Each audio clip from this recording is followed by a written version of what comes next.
So, the reason why I want you to watch this video is to to bring home or to articulate what I've always tried to discuss with you in terms of the value of knowledge, the value of what we're doing. Because when you were asking me many times, you asked me, um, how do we combat now that narrative, that wrong narrative that is out there?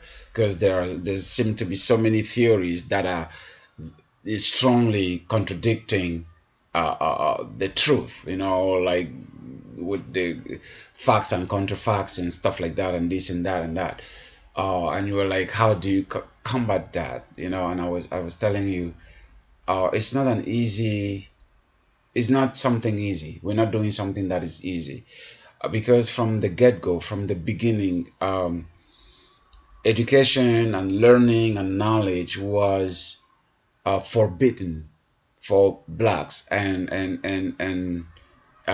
quote unquote inferior races, because knowledge will open your eyes and make you become equal to the oppressor, because you'll be able to know exactly what he's doing or she's doing and the method they're using, and you will rise up and stand against that because you know as much as he does. The reason why they were able to colonize non-white and non-European was because they had developed a set of knowledge, a certain form of knowledge that they proclaim themselves to be more advanced in civilization than any other race on earth. Therefore, they have the right and the God-given authority to travel to anybody's land, anywhere on the globe, and colonize them and instill in them civilization and knowledge as they know it. But they control that knowledge and that civilization. Therefore, they can, like package something for you to swallow, not knowing what was happening to you. Like, I like the quote from uh, Desmond Tutu of South Africa, the Reverend Desmond Tutu. He said, when the European came to Africa, they had the Bible, we had the lands. Then they asked us to close our eyes and pray. So we all close our eyes and pray. By the time we open our eyes, we had the Bible, they took our lands. So it's a very powerful quote. Like, that is exactly what happened.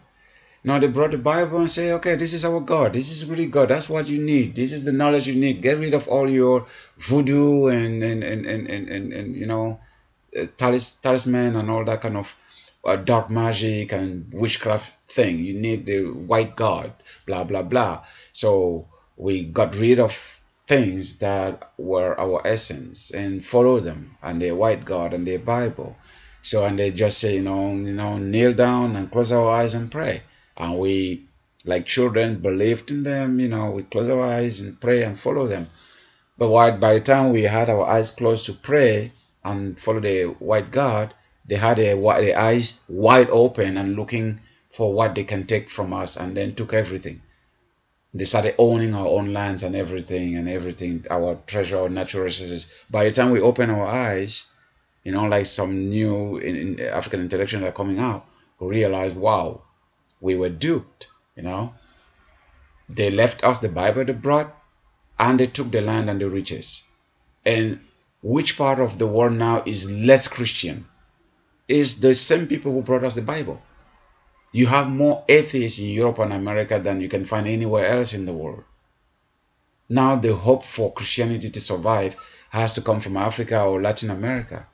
Even European, where the heart of Christianity is, they're less Christian there. They don't even believe in their own God that they use to come and make us sleep and steal from us. So knowledge, I told you, I owe the US government more than $100,000 for my student loan for my doctorate, but I don't regret it a bit, because knowledge has no price. Like, living in darkness is the worst form of slavery that has ever existed, worse than physical slavery, where you are, you know, lynched and all that. I think ignorance is the worst form. Is not acceptable, and they knew it. They knew it.